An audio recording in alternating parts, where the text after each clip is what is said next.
শীতকালের বেলা যে কীভাবে দেখতে দেখতে পার হয়ে যায় বোঝাই যায় না। এই এখন বাজে প্রায় 2:30 আর আমি এখন চুল শুকোতে বসেছি। আসলে চান হয়ে গেছে অনেকক্ষণ, কিন্তু যে চুলটা একটু খুলে শুকনো করব সেই সময়টা পাইনি। তাই একেবারে খাওয়া দাওয়া সেরে সব কাজ সেরে আমি এখন একটু এই পড়ন্ত বেলাতেই রোদ পুইতে বসেছি। চুলে শ্যাম্পু দিয়েছিলাম, তাই একটু কন্ডিশনারও লাগিয়ে নিচ্ছি, নাহলে আবার চুলটা জটা পাকিয়ে যাবে।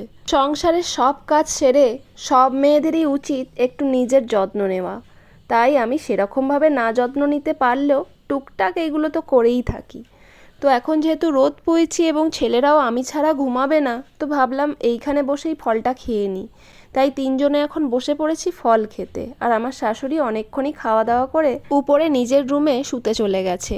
আর আমরা এখন 3 মা বেটায় ফল খাচ্ছি আর অনেক মাস্তি করছি। এই যে যখনই ভিডিও চালু হয় আমার ছোট ছেলে কিছু না কিছু দুষ্টুমি করেই থাকে, দুষ্টু ছেলে কোথাকার। তো যাই হোক, এখন আমরা তিনজনে ফল খাচ্ছি, একটু ভিডিও করছি, আর চুলটাও শুকনো করে নিলাম হালকা হালকা। তো প্রায় দেখতে পাচ্ছি চুলটা শুকনো হয়ে গেছে কথা বলতে বলতে, ফল খেতে খেতে, ভিডিও করতে করতে। তো যাই হোক, বলা হয় না যে এক ঢিলে 2 পাখি মারা, তো এক ঢিলে আমার 3-4টে পাখি মারা হয়ে যাচ্ছে।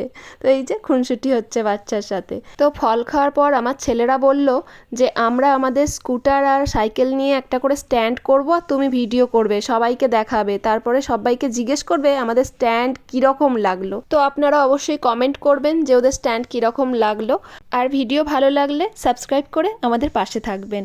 বাই।